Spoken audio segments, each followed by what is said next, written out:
Assalamualaikum warahmatullahi wabarakatuh. Salam sejahtera buat adik-adik.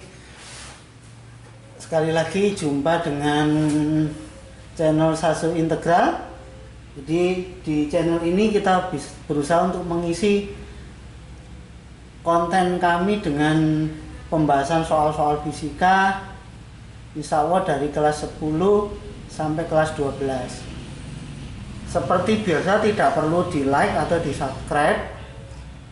Semoga ini bisa menjadi amal jariah dari kami dan semoga mendapatkan balasan pahala dari Allah Subhanahu wa taala. Silakan dibagikan ke teman-temannya yang membutuhkan dan mudah-mudahan adik-adik juga mendapatkan pahala saat teman-teman terbantu dengan adanya video pembahasan ini. Oke, untuk kali ini adik-adik kita masuk ke bab induksi elektromagnetik fisika kelas 12 ya. Nah, untuk di bab ini kalau di sekolah biasanya ditampilkan banyak rumus, jadi seakan-akan kesannya sulit. Nanti kita hanya menghafalkan 4 persamaan ini aja. Pertama N-kit, ini flux ya. Flux saya baca Ki, N-kit. Jadi ada N delta flux per delta T. Kapan pakai yang ini? Jika fluxnya berupa angka. Jadi delta itu maksudnya selisih atau dikurangi. Nanti detailnya pakai contoh soal saja.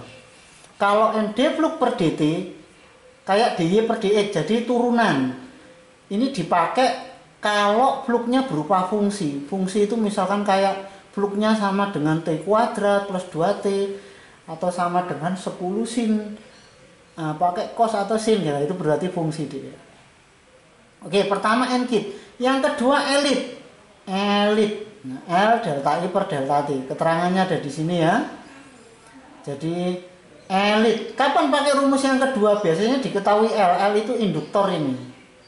Kapan pakai rumus yang pertama? Diketahui flux. Satuannya Weber ini. Yang ketiga, persamaannya Ebul. Kapan pakai rumus yang ketiga? Biasanya diketahui V, kecepatan linear ini, yang satuannya meter per sekon. Kapan pakai rumus yang keempat? Itu bakwan, pakai bakwan ini ya. Itu jika diketahui omega. Omega itu kecepatan sudut, satuannya radian per sekon. Ingat yang dihafalkan cuma N-kit, elit, Ebul, bakwan. Oke? Kita masuk contoh yang kasus soal yang pertama ya. Jadi ini kapan pakai rumus yang pertama? Diketahui flux, ini ketahui induktor, ini ketahui kecepatan, ini ketahui omega. Oke, contoh soal yang pertama seperti ini. Medan magnet 0,2 Tesla memasuki kumparan yang memiliki penampang 1 meter kuadrat dengan arah 60 derajat terhadap garis normal. Tentukan flux magnetik pada kumparan. Nah, ini soal pembuka deh ya untuk mencari flux. Kalau diketahui terhadap datangnya medan magnet terhadap garis normal, maka pakai cos. Tapi kalau terhadap permukaan pakai sin. Ini rumusnya. Tinggal kita masukkan fluxnya, B-nya tadi 0,2 ini, luasnya 1 dan cos 60.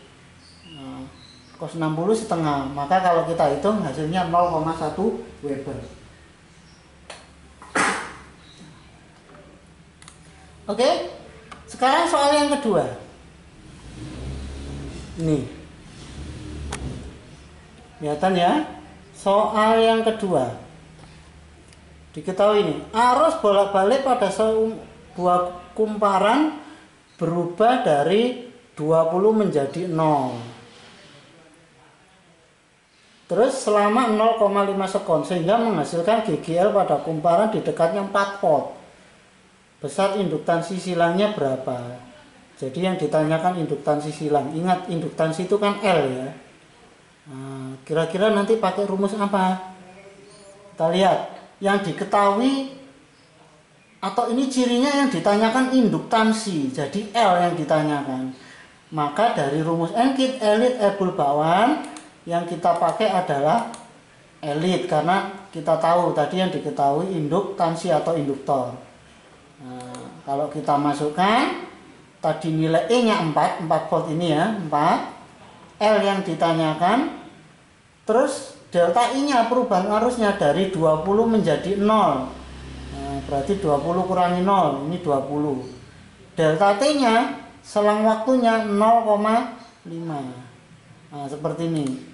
Nah, nanti silakan dihitung ya. L-nya akan ketemu sama dengan 0,1 Henry. Oke ya. Contoh soal yang kedua. Nih, diketahui sebuah lilit kumparan 40 lilitan memiliki luas penampangnya jadi A-nya sekian, berada dalam medan magnet 0,05 Weber per meter kuadrat. Agar dihasilkan GGL induksi sebesar 8 pivot yang ditanyakan, maka kumparan tersebut harus diputar dengan kecepatan sudut berapa. Jadi yang ditanyakan berarti apa?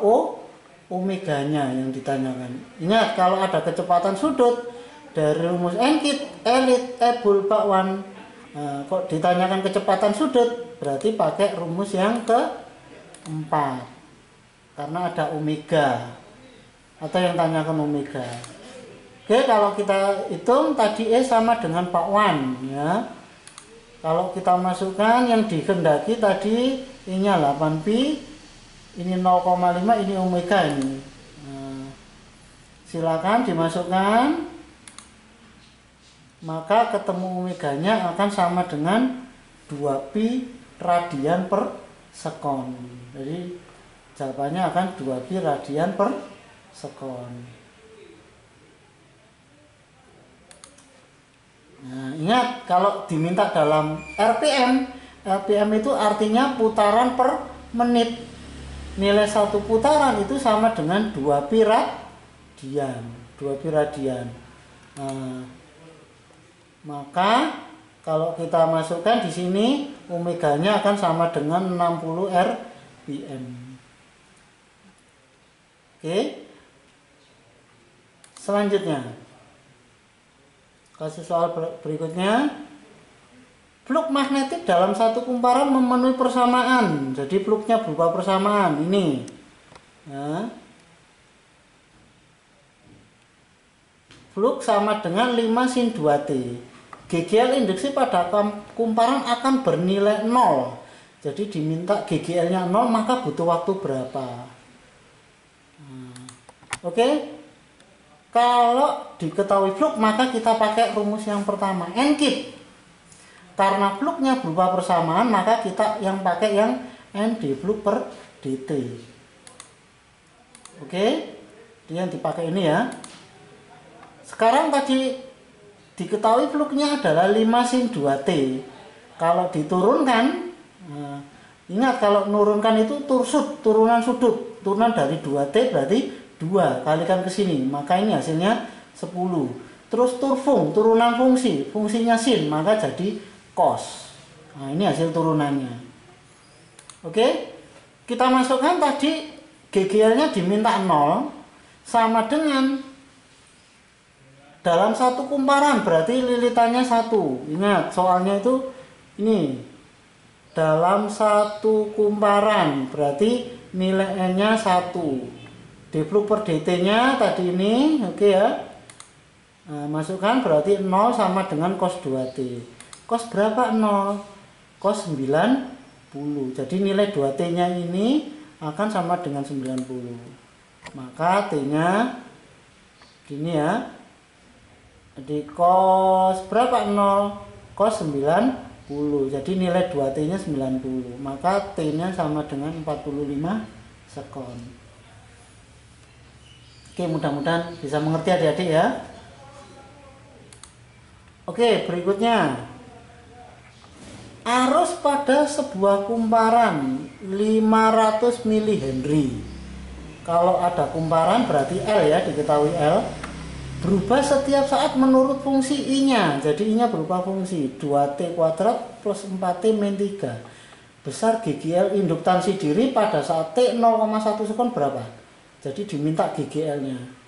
Oke, kalau diketahui kumparan, maka kita pakai rumus yang kedua, elit. Karena berupa fungsi maka kita pakai dI per dt. Jadi yang dipakai ini ya, L dI per dt. Turunan dari arusnya ini kalau diturunkan maka hasilnya 4T plus 4. Kita masukkan tadi T-nya kan 0,1 sekon. Jadi T-nya diminta 0,1 sekon, masukkan. Maka dI per dt-nya ketemu 4,4. Nah, kita masukkan berarti E sama dengan L-nya 0,5. Jadi 500 mili-Henry berarti kan sama dengan 0,5 Henry. Ini 0,5. Terus tadi dI per dt-nya 4,4. Nah, maka kalau dikalikan hasilnya akan sama dengan 2,2 volt. Berikutnya, soal berikutnya. Suatu kumparan terdiri atas 80 lilitan, berarti N-nya 80. Diletakkan dalam medan magnet, ya, medan magnet. Apabila fluk magnet yang dilengkapi berubah, jadi fluknya berubah dari 5 kali 10 pangkat min 4 menjadi 10 pangkat min 4 Weber dalam waktu 4 milisekon. Waktunya milisekon. Yang ditanyakan GGL-nya berapa. Oke, kalau diketahui ada medan, ya, ada fluk karena satuannya Weber, maka otomatis yang dipakai rumus yang pertama, N kit, ya. Karena fluknya berupa angka, maka yang kita pakai adalah N d fluk per dt. Masukkan N-nya 80. Ini ya, N-nya 80. Ya, terus delta fluknya dari 5 10 pangkat min 4 menjadi 10 pangkat min 4 ini dikurangi, maka hasilnya ini delta T nya 4 milisekon, berarti 4 kali 10 pangkat min 3. Silakan dihitung, maka hasilnya akan 8 volt. Oke, tipe soal berikutnya.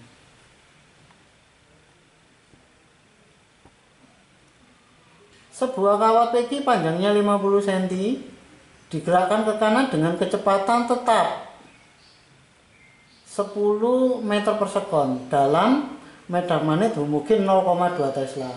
Bila hambatan R-nya 5 ohm, maka besar dan arah gaya magnetnya kemana? Itu ya adik-adik ya. Oke, kalau ditanyakan gaya magnet, berarti yang kita pakai adalah bil. B kali I kali L. B-nya ketemu 0,2 Tesla, sudah diketahui. Ini 0,2 Tesla. Arusnya enggak tahu. L-nya 0,5. 0,5 dari mana ini? Panjangnya 50 cm. Berarti kan 0,5 meter. Oke, berarti tugas kita nyari I-nya. Ingat, I itu sama dengan E per R, GGL bagi hambatan. Gimana cara nyari hambatan GGL-nya? Karena diketahui kecepatan, maka yang dipakai rumus yang ketiga, E bul. Nah, kita masukkan B ini 0,2, kecepatannya 10, L-nya 0,5, maka E-nya ketemu 1 volt. Nah, kita masukkan, berarti I-nya itu 1/5, karena R-nya 5 ya. 5 ohm, nah, berarti hasilnya arusnya 0,2. Kita masukkan di sini. Nah, jadi GGL-nya tadi tahu, berarti 0,02 Newton. Kemana arah gaya lorennya? Gaya loren selalu melawan kecepatannya. Kalau kecepatannya ke sana, berarti gaya lorennya ke kiri. Itu ya. Oke. Soal berikutnya. Subbab berikutnya, trafo. Tentang trafo. Sebuah trafo mengubah tegangan 50 volt. Ini berarti tegangan primer menjadi 110 volt. Berarti tegangan sekunder. Ingat, primer itu input, kalau sekunder itu output yang dihasilkan. Digunakan untuk lampu 110 volt. Nah, tadi berarti V sekunder 110 ya. 60 watt. Berarti ini diketahui daya sekunder 60. Jika efisiensi trafo 80%, maka arus pada komponen primernya berapa? Oke adik-adik, saya tampilkan dulu rumusnya. Efisiensi trafo itu berarti daya sekunder dibagi daya primer. Kalau dalam persen berarti dikali 100%. Nah sekarang daya sekunder itu berarti tegangan sekunder kali arus sekunder. Daya primer berarti P primer kali I primer. Untuk soal ini daya sekundernya langsung tahu. Ini dari lampu itu. Sekunder kan yang dihasilkan, lampu itu yang dihasilkan. Berarti daya sekundernya ini 60, efisiensinya 80%, tegangan primernya 50. Nah, maka akan seperti ini. Ya. Kita cari berarti IP-nya kalau kita hitung akan ketemu 1,5 ampere. Oke ya. Soal berikutnya tentang trafo, ini soal teori. Ya, ini subbab terakhir untuk bab induksi elektromagnetik. Sebuah trafo memiliki 200 lilitan primer, 5000 lilitan sekunder dan 2220 volt tegangan masukan. Nah, jadi diketahui NP-nya 200, NE-nya 5000. Dan tegangan masukan itu berarti tegangan primer. Ya. Pernyataan pertama termasuk trafo step down. Ingat kalau tidak ada nilai efisiensi Dek, maka rumus yang bisa kita gunakan ini. Lilitan dengan tegangan berbanding lurus. Kalau dengan arus mesti berbanding terbalik semuanya. Ya. Nah, apa benar ini trafo step down? Kita lihat ya, jumlah lilitan primernya itu lebih kecil dari sekunder. Berarti nanti tegangan primernya lebih kecil dari tegangan sekunder.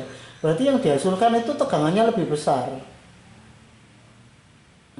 Kalau lebih besar, nah ini kita hitung tadi P sekundernya ini ya, maka pernyataan 1 salah. Karena P sekundernya itu ketemu sekian. Pernyataan 1 salah. Pernyataan 2, tegangan keluar sebesar sekian. Nah ini sudah kita hitung, berarti betul ya. Pernyataan yang ketiga, perbandingan tegangan primer sekunder 25:1. Ingat, perbandingan tegangan primer dengan sekunder itu berbanding lurus dengan tegangan lilitan primer dan lilitan sekunder. Kebetulan ini nilai tegangannya sudah tahu, berarti 220 dibanding 5500, 1/25. 1/25. Salah, karena yang betul adalah 1/25, karena di sini pernyataan ini adalah 25/1, berarti kebalik. Pernyataan 4, kuat arus primer lebih besar dari kuat arus sekunder. Ingat, perbandingan tegangan dengan kuat arus berbanding terbalik. Nah, kalau kita hitung seperti ini ya, berarti nilai IP ini akan lebih besar dari IS. Maka pernyataan 4 betul. Oke adik-adik, sekian untuk bab induksi elektromagnetik.